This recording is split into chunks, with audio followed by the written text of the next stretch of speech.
Hey, everybody. It has been a minute since we have taken the air. This is the Orange and Black Insider. I'm Anthony Cosenza. He's John Sheeran. We took a little hiatus. It's, it's, you know, we've had some time to digest everything about how the year ended and all this kind of stuff. We do a little season wrap, but I'm coming from a different location than usual. I'm in a hotel room. Hopefully, my sound and everything is coming in clear, but we're going to still talk some Bengals. We're still going to bring you a lot of content as evidenced by that great video that John Sheeran made a few days ago with T. Higgins. John, what's new, man? Super Bowl week, a little bit different this year than last for us, but how you doing, bud? A lot of things have happened, dude. You hear T. Higgins is going to get traded, man? Like the Bengals are trying to shop T. Higgins now. A lot of chaos happens when we go off the air. You know what I've heard? I've heard the Chicago Bears would love that based on everything that Twitter says. It sounds like Chicago Bears are the ones that, whether it's Dan Orlovsky, whether it's Bears blogs or whatever, apparently they think they can just get T. Higgins for whatever kind of draft picks that they want. And that I don't believe is the case. Here's what we're going to do tonight. We are going to kind of do a little bit of a season wrap, maybe do a little couple of awards or just kind of accolades, point out a few high performers from the Cincinnati Bengals in the 2022 season. Then we're going to talk a little bit about the coaching situations, and then we're going to give a brief free agency outlook. We're going to do more on free agency as the weeks and days and months. It's actually just about a month away, really, but we're going to do more on that as we dive into more, and then obviously we'll do some free agency profiles and that sort of thing like we've done. We'll do more on the draft, obviously, as the months, days, weeks pass. So we'll be getting you a lot of different stuff, and we'll be getting you more stuff kind of like what John provided on the channel. But if you're on the audio side, we love you, but you also got to subscribe to our YouTube channel to get some of that exclusive content there. And of course, being a member of the YouTube channel. We love our members and we appreciate the support there. We appreciate everybody tuning in live, tuning in after the fact. We love you all. It was a great season by the Cincinnati Bengals, John Sheeran. A more talented team, but they came a game short of what they achieved last year. But I think you can say this was a more talented team this year, and the road to get back to the Super Bowl this year was much more arduous for this team than it was last year. I mean, I think they got on a tear late and, kind of got some squeak victories through the postseason there. And it was an exciting postseason. This postseason, a little bit of the same there, but you look at it and the Bengals were one game short of coming back to the Super Bowl for the second consecutive season. Obviously some chatter from the Chiefs and all of that, but, a high-quality season, and again, kind of proving that the Bengals window is open for the foreseeable future, this championship window.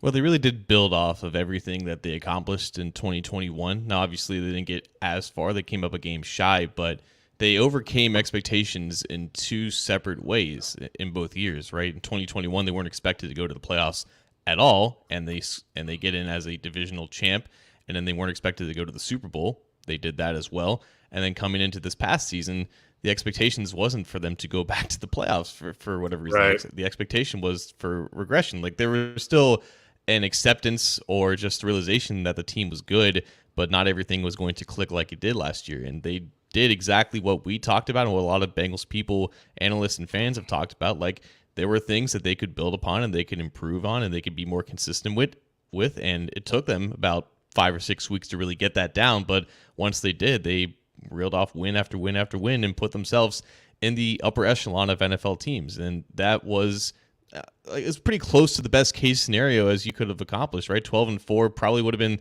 13-4 had they played a full 17-game schedule, which would have been the best season in franchise history. It feels weird with how the season ended, like going into the Bills game that never was. There was just a lot of optimism and high spirits about how great this team was, but the regular season at least ended on such a weird and almost sour note for the team. It almost kind of diminished what they had accomplished to get to that point, and then you started to see the rejuvenation of spirits after the Bills win in the playoffs. And again, that you face the same team 4 times in 13 months and that high leverage of a game. Sometimes it's not always going to go your way. So there's so much to be proud of if you're for this team and the players and everyone kind of involved with the organization. And yeah, it's just a matter of where they go from here.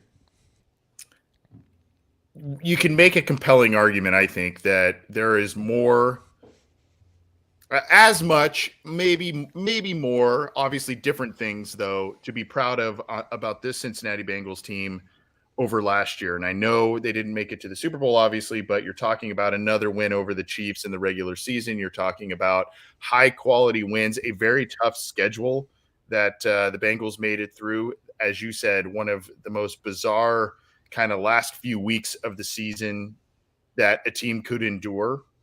And then you get to the playoffs, a harder opening round game with the Baltimore Ravens than you had last year, again, hosting the Raiders, I think. And then, of course, you get the, everybody's preseason Super Bowl darling, the Buffalo Bills. You go into Buffalo and absolutely trample them. And then you take it down to the wire against Kansas City again. And, like you said, and during that beginning of the season, all the chatter of the 0-2 start and, man, this team's struggling. They're not going to make it back. They're not as good.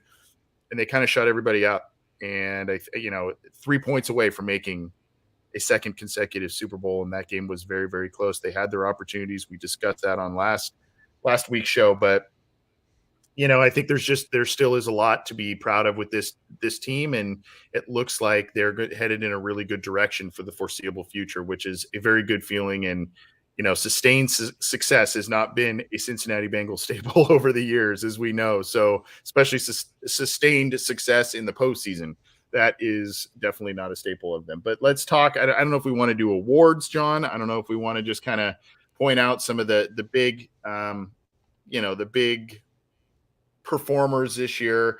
I think obviously MVP is pretty easy. Probably point to the quarterback there, but I think a pretty, I think we can't overlook the impact of the two wide receivers on this team.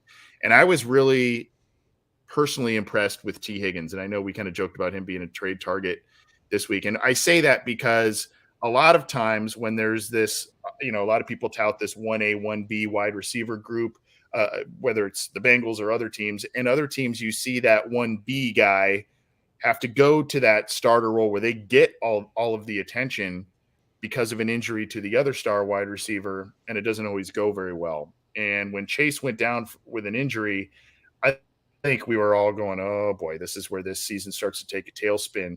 Bengals went 3-1. T. Higgins had 2 100-yard receiving games in those 4 games, and really just he's always been a high point target guy. He's got sneaky downfield ability because of the size and his ability to outleap defenders.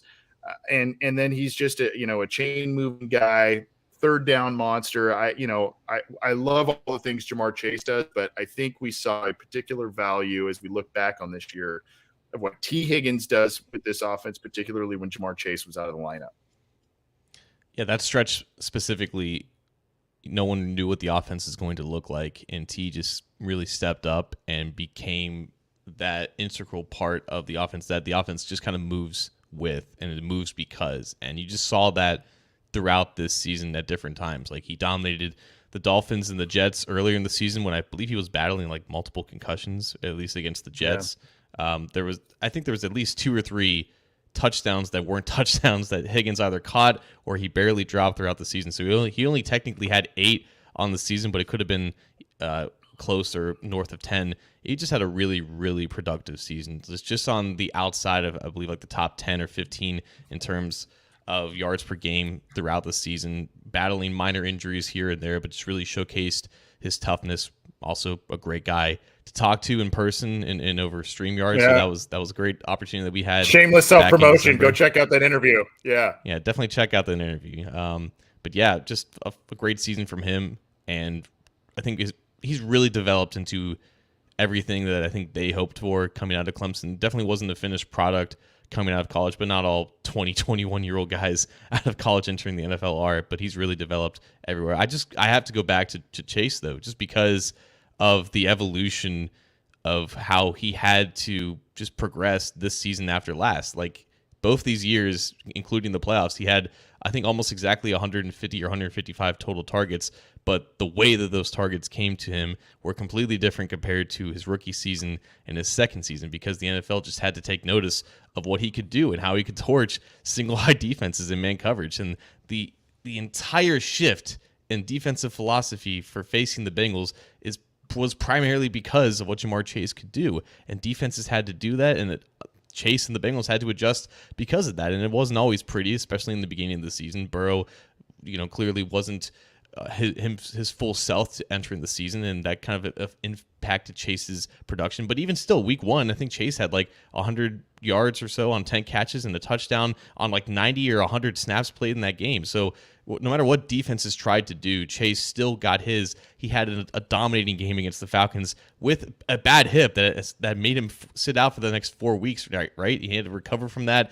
And then his first game back against the Chiefs, he almost put up 100 yards there, even when he wasn't his full self, even against the Saints. That was when the game he got injured, and he had the game-winning touchdown that probably saved the Bengals season from going to a full-blown collapse at like a 2-4 start. Chase just overcame every obstacle in his way this season and had another phenomenal year, and still made the Pro Bowl despite missing 4 games in an NFL where receiving talent is just beyond the roof. He's just truly special and is already an elite talent after year 2.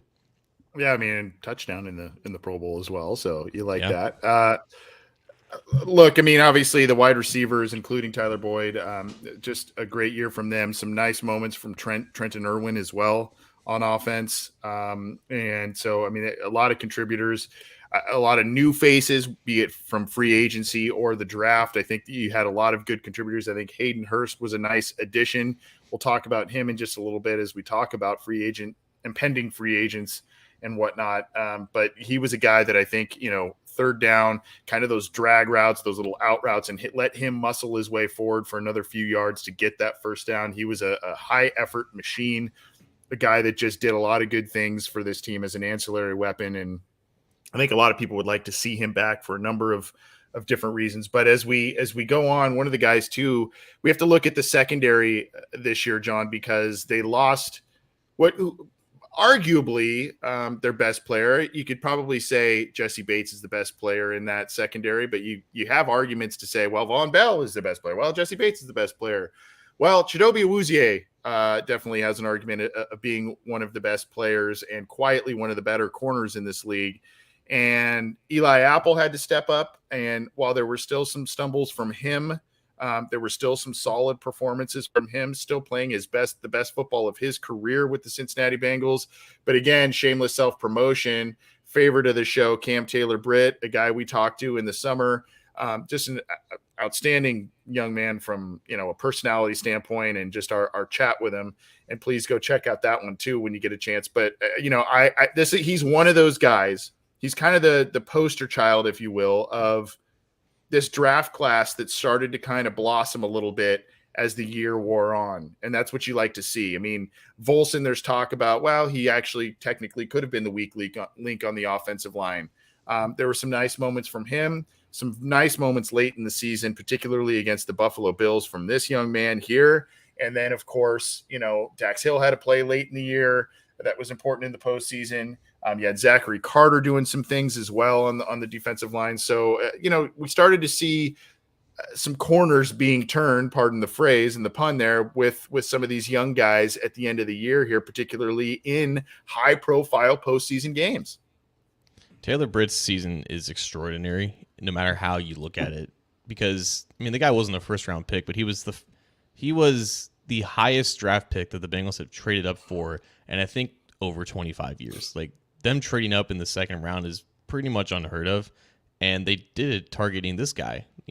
Zach Taylor's first Nebraska Cornhusker that he's drafted, former Nebraska Cornhusker quarterback, and there were expectations with him to come in and start immediately. That was never really the plan. They always wanted Eli Apple to start, but that plan would have been, if Taylor-Britt were to be the starter going into the season, it wouldn't have happened anyways because he got hurt in the preseason, right? He gets placed on injured reserve and he misses the first 6 weeks of the season. So you're thinking, okay, this year is essentially a redshirt season, just like his fellow rookie teammate Tyson Anderson at safety. We're not really going to see much of him because if he can't get on the field, he's not going to see the field that much in a Lou Narumo defense where he just praises communication and chemistry and these level 500 or 5,000 courses that, really taxing on a young player.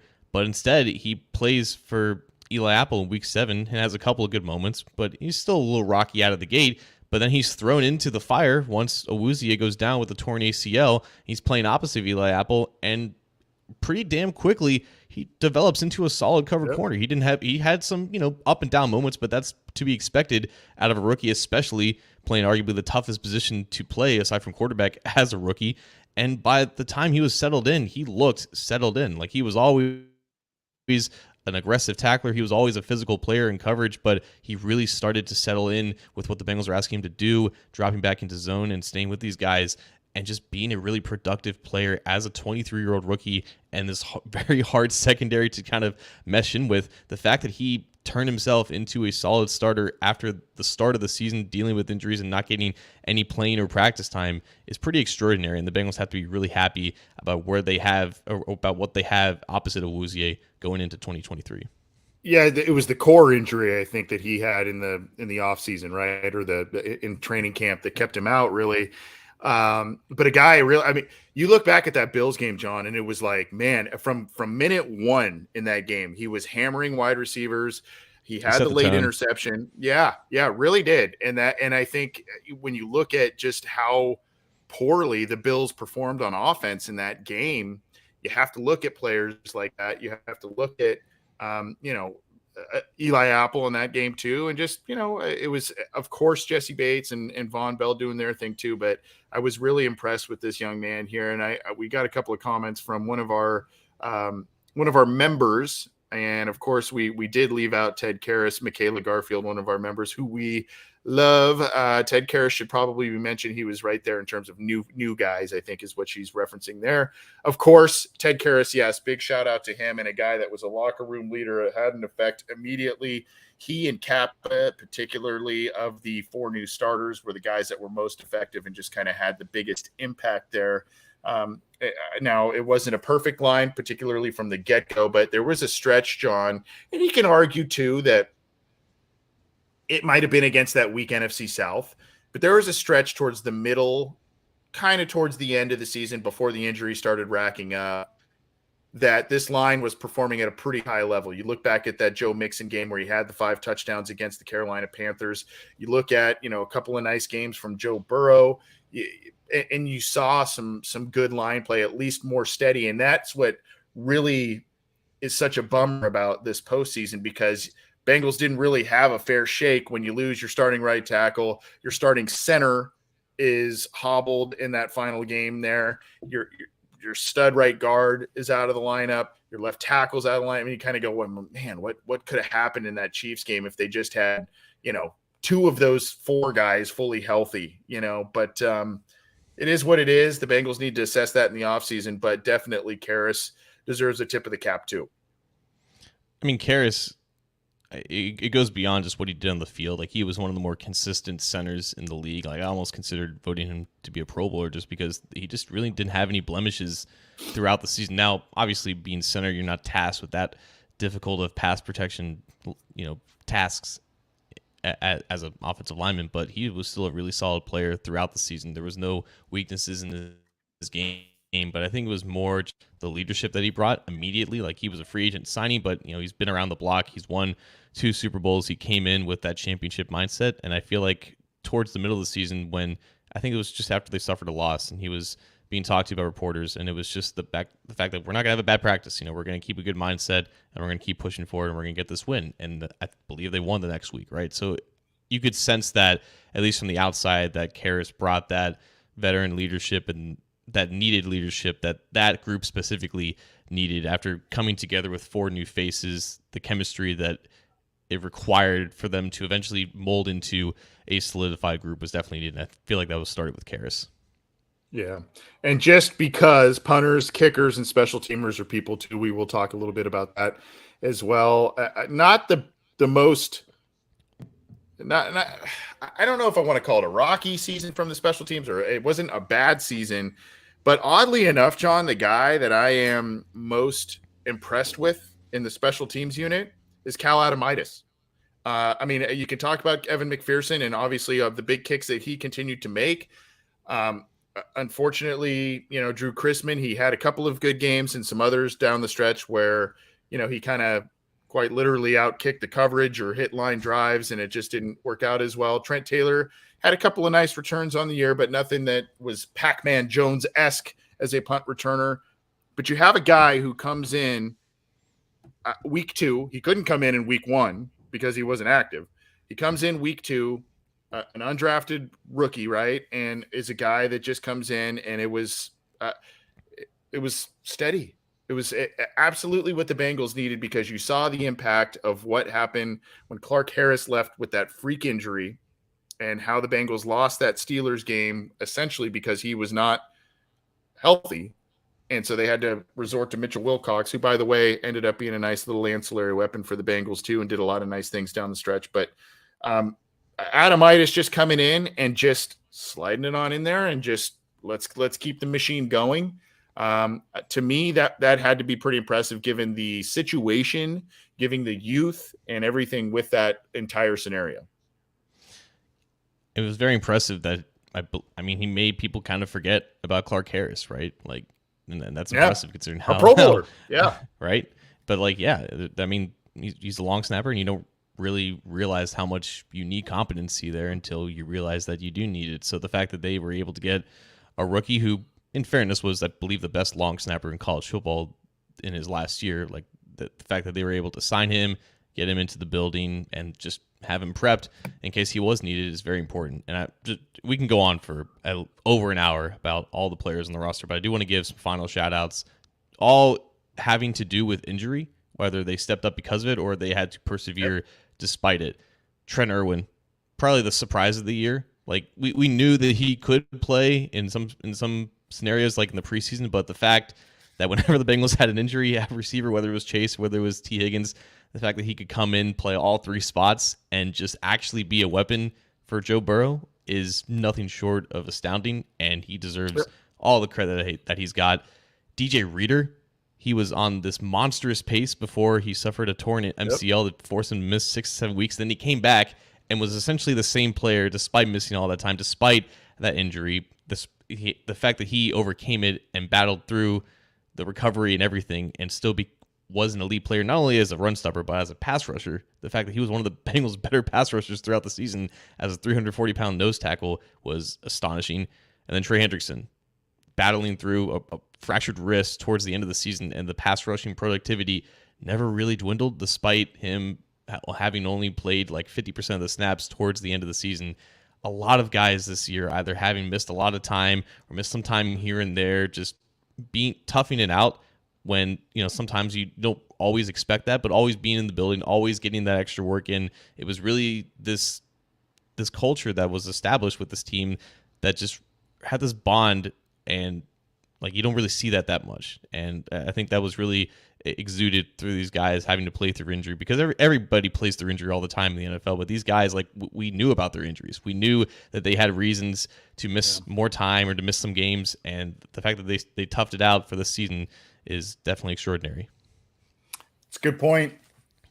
I sent out a tweet a couple of days ago that got a little bit of traction, but I just imagine if you had that pass rush that you were getting from DJ Reader and that push from him, what you get from BJ Hill, and then what you get from the edge defenders, including now Joseph Osai, who started to turn a nice corner at the end of the year too.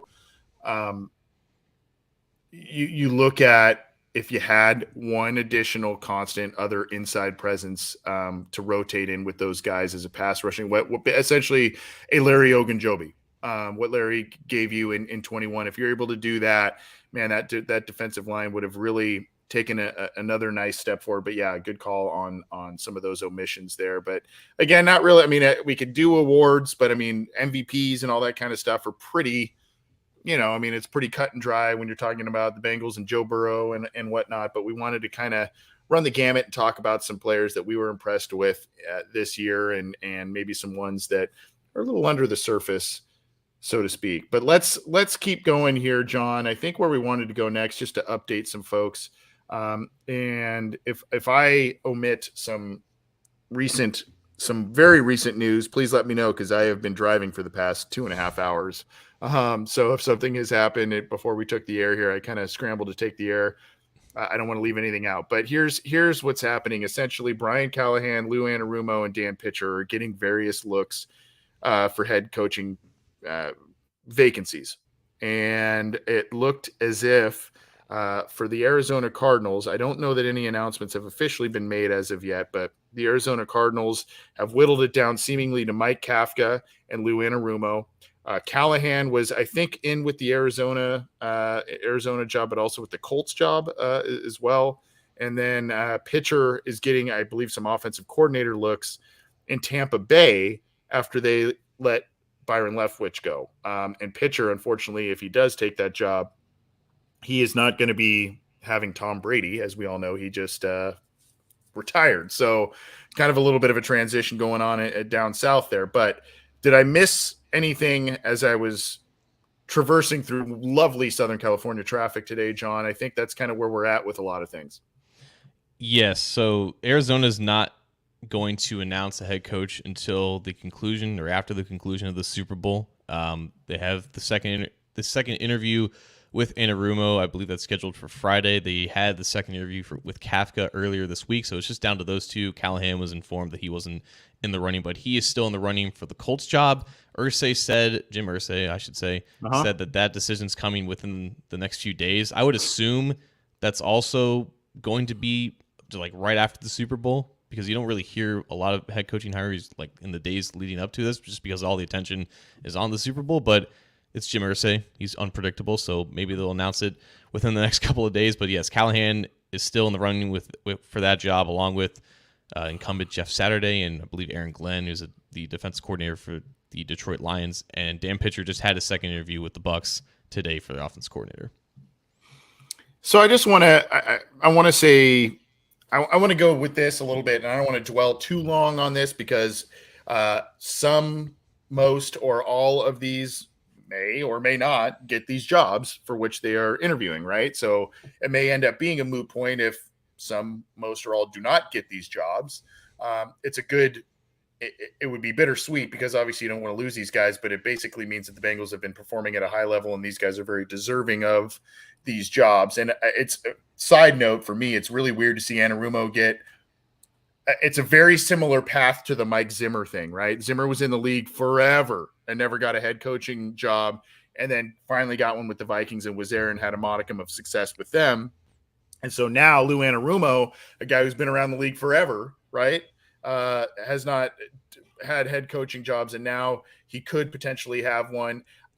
Part of me with the Arizona thing thinks that they're waiting till after the Super Bowl because I don't know. I don't really know, but I do think that there is intrigue for them with Anarumo because he would be the antithesis of the Cliff Kingsbury, right? He's defensive coordinator, a little bit more old school in terms of mentality and preparation, all that kind of stuff. And they may want to go a completely different direction in that regard than they had with Kingsbury. So that's a coin flip one for me. Pitcher, I think, obviously his ties to Burrow and the credit that's been given to him, that makes him an appealing candidate. So I don't know what you think about that. And then we could talk maybe about a couple of potential replacement candidates should these guys go. I always thought that Anarumo had a 50-50 chance of staying or leaving once he got the opportunity to interview with Arizona, because I just had a feeling that, he was going to interview well. I'm sure he interviewed well last year with the Giants, but they ended up getting Brian Daboll, who may be coach of the year. So I don't think the Giants are really regretting that decision. And now the Giants offense coordinator, Mike Kafka, has a chance to be the head coach of the Cardinals. It's weird because you would think that with a quarterback who's making $40-something million per year and he's still not, I guess, at his peak production in Kyler Murray, you would think that the Cardinals would want to get the offense right and they want to get the right offensive mind in there.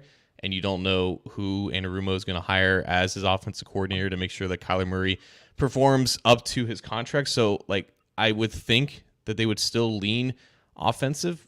But again, it's just a matter of how Kafka interviews and what he brings to the table compared to Anarumo. And like you said, the antithesis of the hot millennial of Cliff Kingsbury, a lot of K's there, compared to the rugged, boomer of Anarumo. It's quite the shift for that new regime in Arizona, who I believe their GM has some history with Anarumo to some extent. I don't know what that is, but like there was some type of already previous relationship between the Cardinals GM and Anarumo, but obviously very deserving. And I think there's also this weird conversation where it's like, Anarumo is one of the best defensive coordinators in the NFL, and he should not subject himself to taking over a franchise that is clearly in the dumps, and he's attached to this quarterback who is not living up to his potential. But I feel like that's being disingenuous to Anarumo, because I feel like he's more than qualified to resurrect a bad franchise and to at least make it competent again. Like the Cardinals, I feel like are going to be more aggressive in this type of reset or rebuild. And I feel like, he's obviously been in a situation where a team has gone from worst to first, so he knows what it takes to accomplish that. And I feel like he would be able to get it done just as well, if not better, than Mike Kafka. So if he does get the opportunity, I think he would revel in it, and I think he'll do a great job with it. Yeah, I think while you have provided a good counter argument for the Cardinals specifically in terms of them going offensive-minded coach again, and by the way, Kafka has ties to Andy Reid, Patrick Mahomes, et cetera, so that's something that has to appeal to the Arizona Cardinals. And to your point too, their tie now to Kyler Murray and that contract that they have there.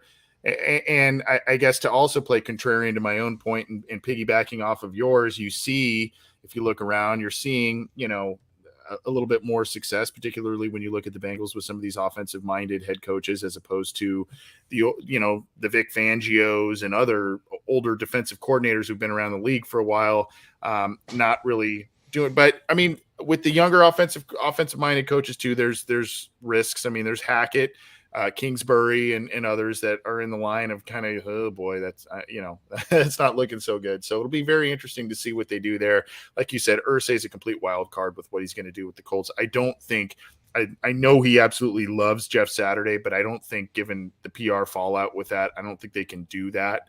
I think it was nice when he got the one win or whatever that he had when he was in there, but there were too many just cataclysmic losses that they suffered under his watch there. And so I just PR hit wise, I don't think they can go that route. I don't know if Callahan's going to be that guy there too. So we'll just have to see. But if you look at possible replacements, let's say Lou Anarumo goes, there are a couple of names that kind of stand out. Marion Hobby, the defensive line coach, kind of stands out. I saw someone in the live chat say Mark Duffner maybe is a guy who has previous defensive coordinator experience with the Bengals. I believe defensive coordinator. I know at least minimum linebacker coach. And then, of course, there's also Al Golden, who left. He was the Bengals linebacker coach. He became Notre Dame's defensive coordinator. That could be a guy they tap as well as a defensive coordinator replacement. I believe he was under Anarumo a couple of years ago. So those are some that come to the top of my mind, be it in-house or out-of-house. Yeah, there was a report that Al Golden had some type of meeting or received some type of interest from Cincinnati, because now he's with Notre Dame as, I think, the defensive coordinator. So, yeah, there's obviously past history with him previously working here, and that's potentially a contingency when regards to outside the organization. Inside, in-house replacements, I looked at James Bettcher first, the linebackers coach. He was hired this season. He spent 5 seasons as the defensive coordinator for the Cardinals, and then the Giants, who, mind you, there was a year overlapping with him and Anarumo working on the same staff with the Giants. So there was already that working relationship with the two guys before Bettcher moved on for the San Francisco 49ers for, I think, a year, and then to the Bengals as the linebackers coach. You have to think, back when they replaced Mike Zimmer, they went to Paul Gunther, who was the linebackers coach, who was really involved with the architecture of the defense at the time. I'm not sure what Bettcher's role with the team, aside from just being the linebackers coach, is. I don't know if he's involved with pressures, if he's involved with coverage or anything like that, but he does have defensive coordinator experience. And if you're looking for an in-house replacement, you're trying to think of who has the most knowledge of how to just basically pick up where Anarumo left off, because the Bengals have something very special with their defense and how it's just a next man up type of amoeba, ever-evolving type defense that just adapts on a weekly basis, and you might not ever be able to emulate that once Anarumo does eventually leave, whether it's this year or the next year or 2 years after that. you might not be able to fully emulate it, but I feel like Betcher, with his defensive coordinator experience, with his experience working with Anarumo for multiple years now, I feel like he would be an ideal in-house replacement as well.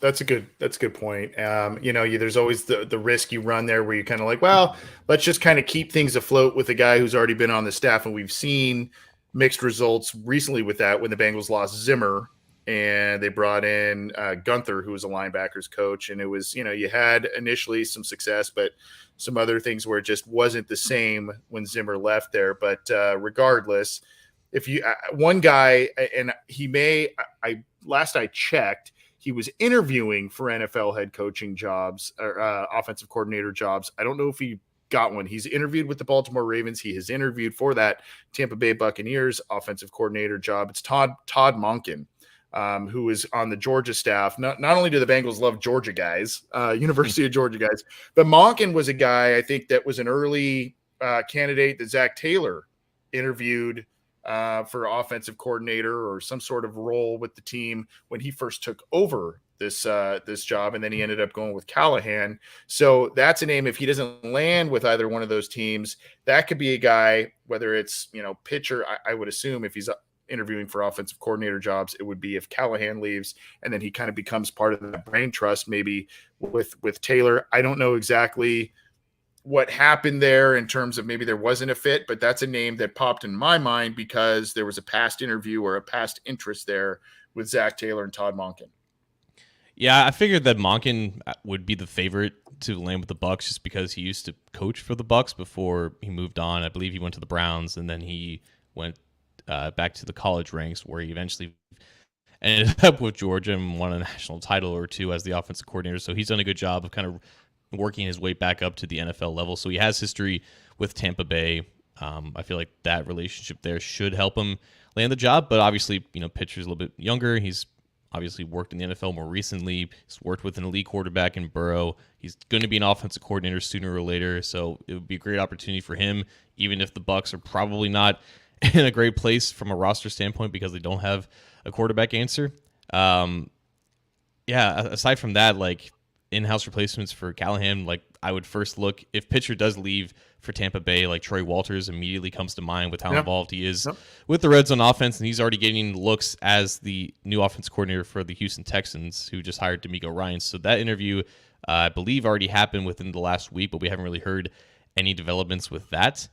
And if Callahan does get the Indianapolis Colts job, he's definitely earned it because, man, there were reports that the Colts are hosting and holding 12-hour interviews with these guys, which just seems like incredible PR work that says we're doing everything in our power to not hire Jeff Saturday, but we might still hire Jeff Saturday anyways because our owner is crazy. Yeah.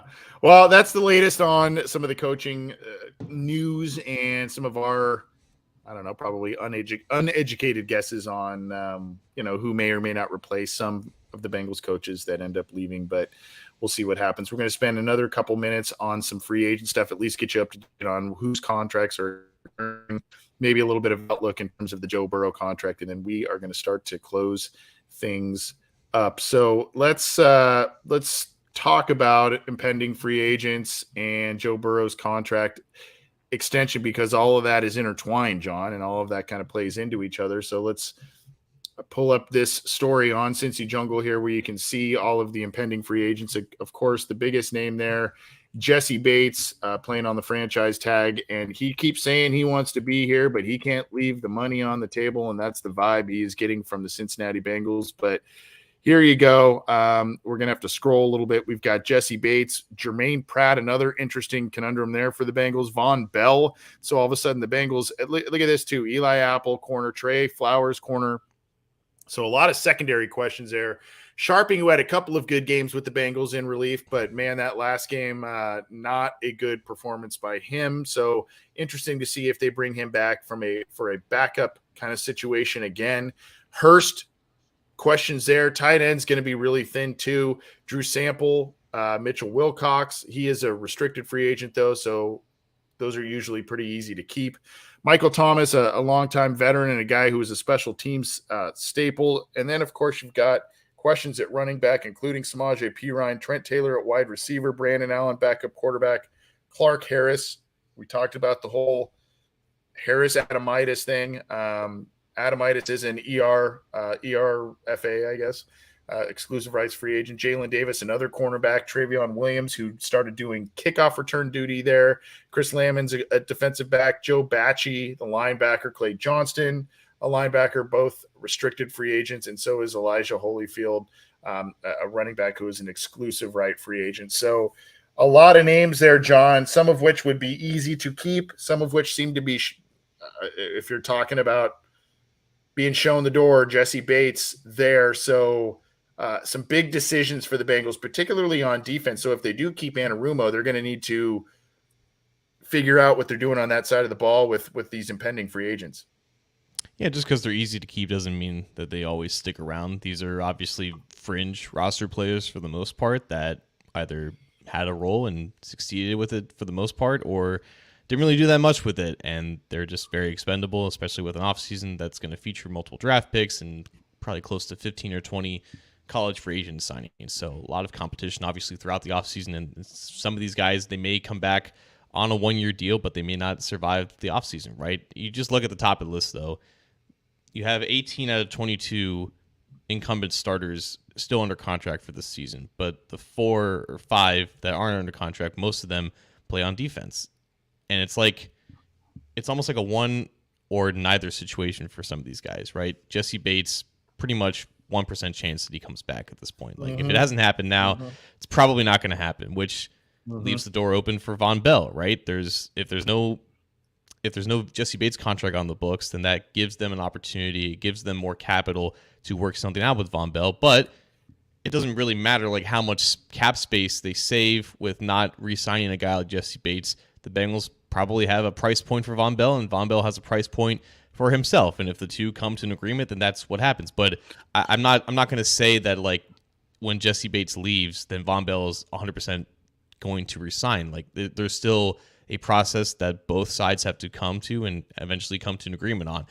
And that's going to be one of the big things here. Like, you're going to have space to bring some of these guys back, but you're also going to look into the immediate future about some of these contracts that are eventually going to be on the books, and what's the best way going forward to keep this team competitive. Do you potentially overpay for the sake of continuity? Do you give Von Bell that raise? Do you give Eli Apple another chance? Do you give Jermaine Pratt what he's looking for on the open market for the sake of continuity? Or do you find cheaper, just as good, if not maybe a little bit slightly lesser in terms of like replacements on the open market? Like, that's something that the Bengals have to think about, but also at the same time, I think it's genuine when players say they want to be here, they want to return, and they want to do what they can to do that. But when we're going to talk about this with Burrow, the money always comes first, and that's what these guys are. That's what their agents are thinking about. That's what their families are thinking about. And when they have the chance to earn these contracts, they typically go for it.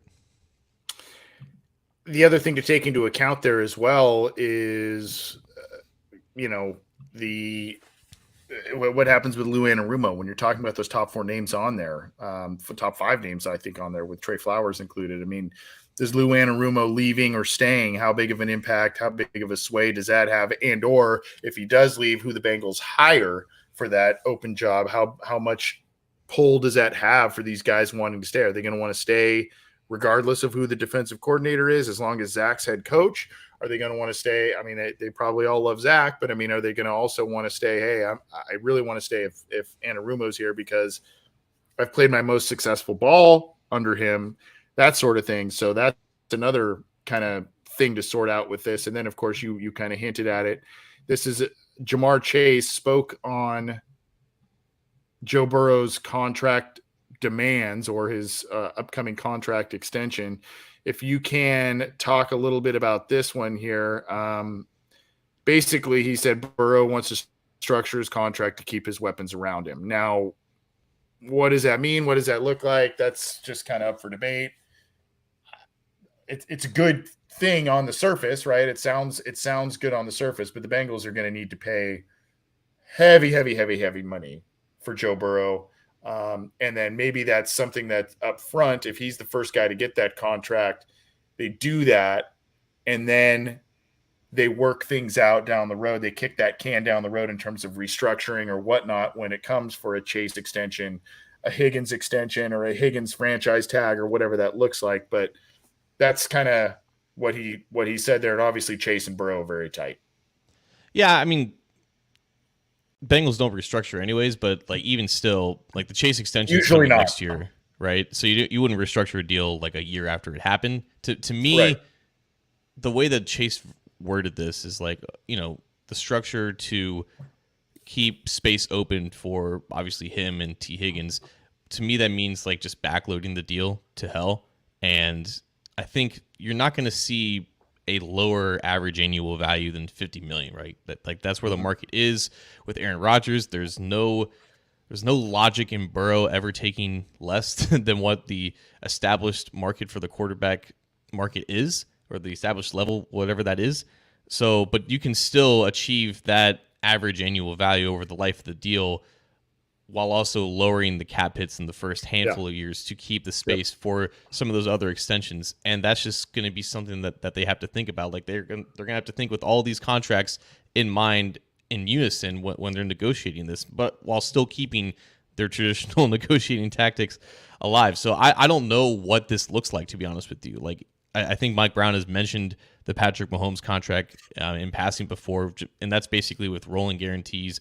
Basically, like every year, Patrick Mahomes gets like a $30 or $40 million roster bonus that adds onto that year's cap hit, but his salaries are low throughout, and obviously roster bonuses aren't guaranteed years in advance. You don't have to put that cash into an escrow account. With Burrow, it could be a very large signing bonus up front. It could just be the Bengals saving up all of these millions of cash from the past year or two with all these sponsorships and deals that they've accrued ever since they've gone on this run. It could just be giving him a ginormous signing bonus to make sure that, hey, you have a lot of money up front, but we can prorate that signing bonus so the salary caps for these first handful of years aren't so extraordinary. And that's the benefit of having a large signing bonus. But again, that's going against what the Bengals have traditionally done in the past. So yeah, like there's still a lot unknown with this because we've never seen a Bengals contract of this magnitude before. But if Jamar Chase is saying something to this, like I'm not going to doubt him because of his relationship with Burrow. Correct. I'm going to say this. I know we probably don't get a lot of other opposing fans around these parts unless the Bengals are facing those people and or we have special guests that cover the opposing team on the program. But I'm just going to throw out a PSA for everybody again, because there's a lot of talking points. We kind of made a joke at the beginning of the show about T. Higgins being traded, etc. We can talk about past history with the Bengals and paying contracts and all that kind of stuff. They pay the positions they value, and there is a handful of positions that they value. Most of them are on offense. A couple of them are on defense. It's quarterback, it's wide receiver, sometimes running back as well, particularly if you look at, Joe Mixon, Corey Dillon, etc. They pay tackles well, and they pay cornerbacks. And you can also see where they draft those players in the draft more often than not.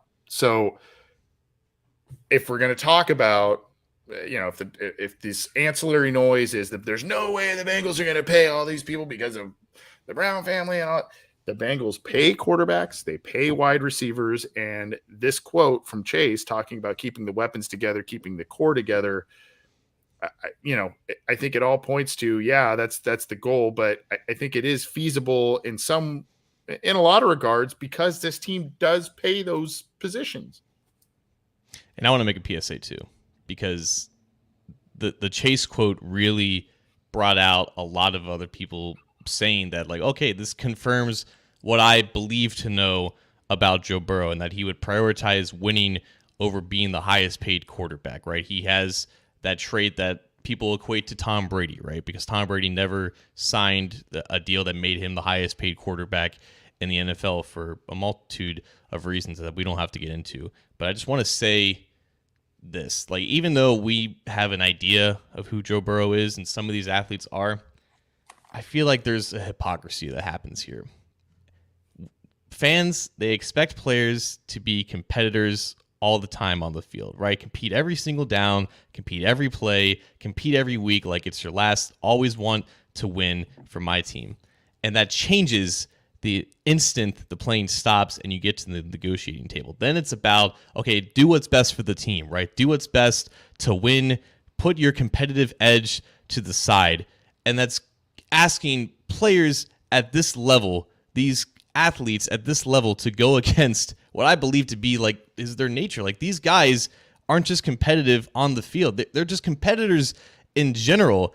And it doesn't matter what amount of money makes Joe Burrow or anyone at his position to be the highest paid player, not only at his position, but in the entire NFL.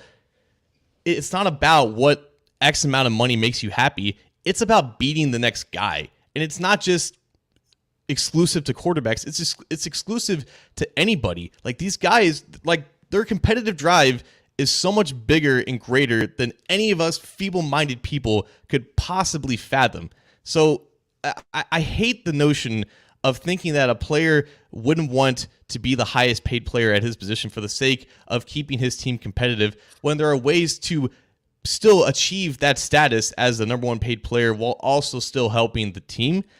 And I get really bothered by it, because I've seen it so much already this offseason, and this Chase quote really accentuated those quotes coming out of the woodwork. Like, of course Joe Burrow would prioritize winning. No, Joe Burrow is a competitor, and there's nothing wrong with him wanting to be paid $52-55 million per year, because he's earned that. He's earned the right to be the highest paid quarterback in the NFL, and if that's what he wants to do, then everyone should be supportive of that. Everyone should be supportive of it, and I think they also, while I think that the Bengals will do whatever they can to keep Higgins and Chase, there is kind of a leap of faith that's going to need to be taken by the fan base and whatnot, in terms of like, hey, if one or both other players leave, whatever, the fact that this team has kind of done this next man up, plug and play type of thing. Not that it's easy to replace those guys, Higgins and Chase, but this coaching staff has shown a little bit of a penchant to be able to plug and play different guys and still have effectiveness, particularly when you have that quarterback and you have that head coach. I know it sounded like you did a little bit of a mic drop there. I don't know if that was your mic drop, John. Yeah, but that we're was. Get on out of here. Okay, I love it. I'm just going to do something. I thought we were going to be on the same page with this one, but I'm just going to do a little AJ Green love fest for my mic drop here. He announced earlier this week that he is retiring an outstanding career. I see a lot of talk, John, that there is, AJ Green is not a Hall of Famer. And there are numbers to back up that sentiment. But there are, the string of consecutive Pro Bowls, what was it, 6 or 7, I think, the 1,000-yard seasons, just the unbelievable acrobatic plays that he made. There were times, especially with how he's built, how he stretched the field and everything.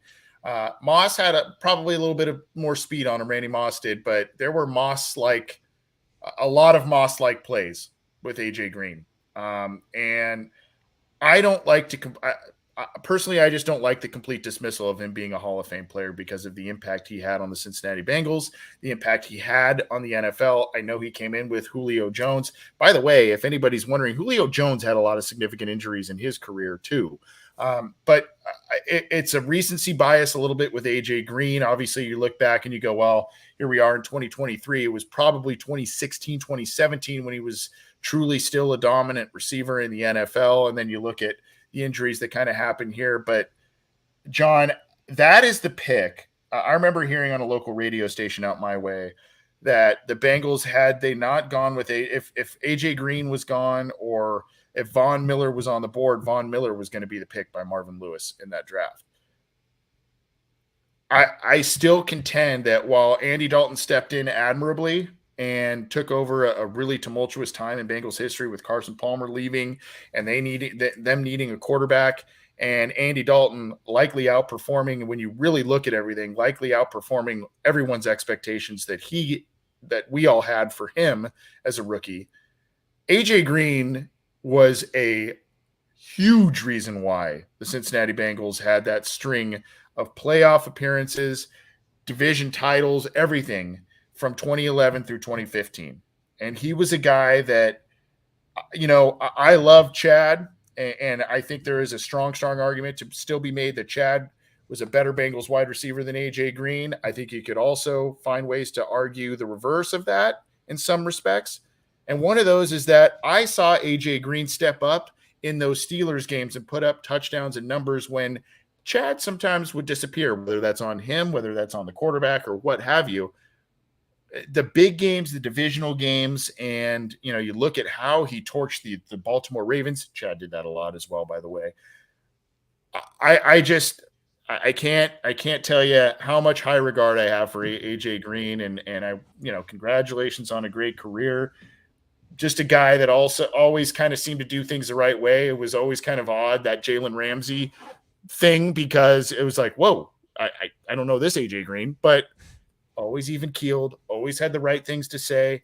Family guy, just did things the right way and made a hell of a lot of fun plays to watch for the Cincinnati Bengals. Won a lot of games, arguably single-handedly for the team in a lot of respects. But, when you look at him and you look at the tandem of Geno Atkins, Carlos Dunlap, and to a lesser extent, Andy Dalton, they were all big reasons that the Bengals had a major turnaround during what could have been a very terrible time in their history, and can't credit number 18 enough. AJ and Geno were the reasons why it was the most successful 5-year stretch in franchise history, and that's weird to say, like a wide receiver and a 3 technique, but like that was the case. Both guys very softly spoken out of Georgia. We still haven't heard more than 10 words out of Geno Atkins' mouth ever since he joined the Bengals 12 years ago. But it's very fitting, right? Geno just walks into the sunset without saying a single word, no announcement of his retirement, just a family man who just is perfectly content. And AJ, in the same year that J.J. Watt and Tom Brady retire, like he's not concerned at all about not being the first ballot Hall of Famer, not a Hall of Famer in general. At his peak, AJ Green was a Hall of Famer, but that's the argument, right? Like how much does longevity matter in these discussions, especially at a position that's so log jammed of receiver? It doesn't matter to me if AJ Green never makes it to the Hall of Fame, because his impact it will stand the test of time, and it still speaks volumes to me. Just 2011, man, just immediately comes in and establishes himself as just a solid, a great number 1 wide receiver. Star. The year after Chad Johnson leaves, right? Like a kid like me, a little piece of crap, 13 years old, loves Chad Johnson growing up. The reason why, I was following the Bengals in the first place. And then immediately the team gets this guy, and he's doing things that I've never seen a wide receiver do. Like I watched Randy Moss growing up and players like that, but the way that AJ would just pluck these balls out of the air, and it was just the ultimate, screw it, AJ's down there somewhere, right? And he would just always come up with these plays that I've never seen before. And this dominating 6-7 year stretch that he was on, where he made 7 consecutive Pro Bowls, when he had 6 1,000-yard seasons, like he was just an amazing player to watch it felt like an honor to watch him every single week, because you knew more times than not he was going to step up and make a play. So at his peak, he's one of the best receivers that I've ever seen. He deserves to be in the conversation. Whether or not he gets in is pretty irrelevant to me, because I know for a fact that he will come back to Paycor Stadium and his name will be up in the Ring of Honor soon. And I think, unfortunately for him, he's going to be in that kind of in the same situation. If I'm just looking at my crystal ball here, he might be in that same situation as Ken Anderson, Ken Riley, where you got to wait. You're deserving, but you got to wait, and you got to hope that, after some of these people that have won Super Bowls and maybe had, other accolades that from more popular teams that get in first, maybe AJ has to wait. I still say, I know the numbers maybe don't stack up against some, but I still say, like you said, that 6 or 7 year stretch was just pure dominance. It really was. And the highlight reel catch after highlight reel catch. And if the Bengals had just even an ounce of postseason success with him during that stretch, and that's not on him, by the way. He had that big touchdown against the Steelers in that playoff game. That was a very good chance that the Bengals could have moved on. But I still think that he deserves Hall of Fame recognition, probably down the road, but his name's got to keep coming up. As does Geno Atkins too. I mean, obviously he's got to be a guy that's in there for, behind Aaron Donald, really the and you can argue maybe Fletcher Cox. I mean, in there is interior defensive linemen that were the best of their generation. Well, I think the AJ argument to me will always come back to, like, he legit carried an offense for years. Like, if he wasn't on the field, that offense does absolutely nothing. And that's still accounting for how good Eifert and Mohamed Sanu and Marvin Jones was. But AJ was was the ultimate catalyst to make an offense move with a quarterback that had its limitations, right? And it's going to be another talking point. Like, what if AJ had like a better quarterback at his peak, right? Not to disrespect Andy, but you have to wonder how that production would stand up in that time period. And the fact that he was still productive with, by all accounts, like an average quarterback, it still boosts it, or it should boost his case in general. And Geno Atkins, I mean, Geno Atkins made the 2010s All-Decade team, which gives him a pretty clear pass to eventually get into the Hall of Fame. And unfortunately, AJ didn't receive that same treatment, even though you could make the easy argument that he was a top 3 receiver in the 2010s for sure. Yeah. Well, that's going to do it for us. Talking some, unfortunately, off-season Bengals. Thank you for joining us live. Thank you for downloading the show after the fact. If you're new here, you can get the show on your favorite audio streamer, whether that's iTunes, Stitcher, Spotify, Google, all the major ones were there. And then, of course, underneath John there, you can subscribe to the YouTube channel by clicking the show icon, subscribe, and then, of course, click the bell to be notified when we go live, when new content is available. We're going to hammer you with all kinds of stuff coming up here. We take a brief break, but we still came at you here on our usual Wednesday night. Going to take took a little break, but we're going to get, listener questions live and all kinds of different fun stuff, interviews, all that. We'll get you more. We promise. John, thank you, sir. Been a fun Bengals season. Came up a little short, but fun regardless. And we'll keep talking about what's ahead for them coming up. Take care, dude. My hat's tipped to you, AJ.